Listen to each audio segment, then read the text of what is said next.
What's up, guys? Okay, listen, just a quick thought here. I'm Mandela effect, nothing new right now to me.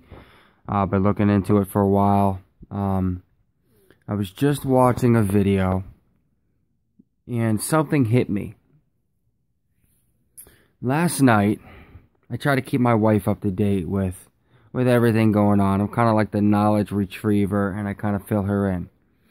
But last night, I was showing her the pictures of people from the past that look exactly, identical.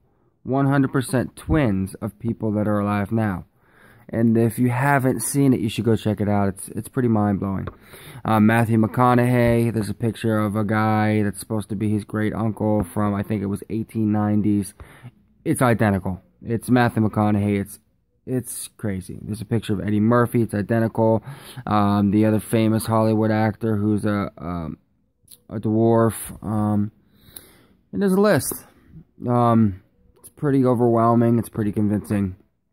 Anyways, I was showing her that last night, and I was watching another random video on Mandela effect, and it kind of hit me. I had this epiphany, because, you know, we all see the Mandela effect, and it's happening, it's real, but the question that we don't know the answer to is, what is it exactly that they're doing that's making the Mandela effect happen? I'm not talking about the broad answer of, well, they're colliding hydros. I'm not talking about that. We know that that's what they do. But what is it that's happening when they do that? What is it that they're trying to accomplish and actually do from that process? So, hold that thought and bear with me here. If you sit there and you figure out, I remember studying Tesla and his anti-gravity machine and how it works. And with his anti-gravity machine, when it's described, and if you go listen to Standeo,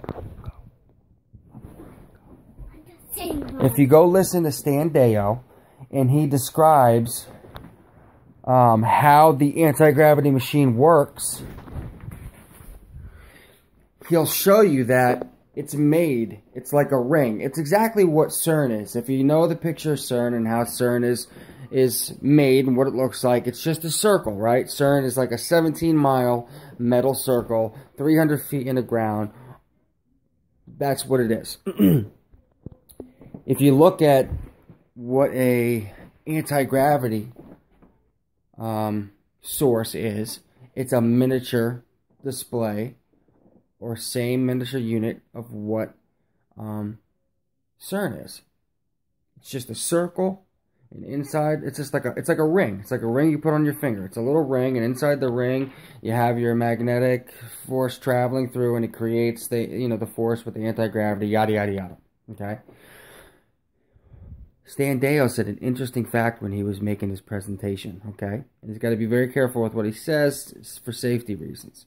But he said, and he was trying to describe what happens from a lot of this power produced, and he was getting into how bees and hummingbirds, they see us in a slower dimension because they move so fast.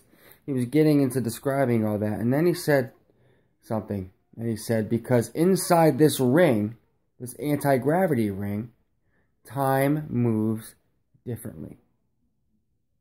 Okay? Time moves differently. Now, hold that thought. CERN is a giant form of that. It is a 17-mile ring of anti-gravity. An anti-gravity producer. Okay? So, what are they doing? How is this Mandela effect happening, right? Well, if you just think about it, what's the first thing that should really come to your mind? The first thing I thought of is I said, well, if somebody were to travel through time back in the past and change something, it would change the future, right? When we watch those movies about people going back into time, right?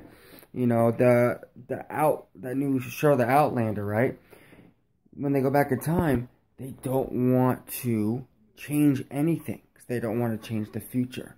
In Back to the Future, the movie, he never wants to see his twin because he doesn't want to have an effect on the future. He doesn't want to change it.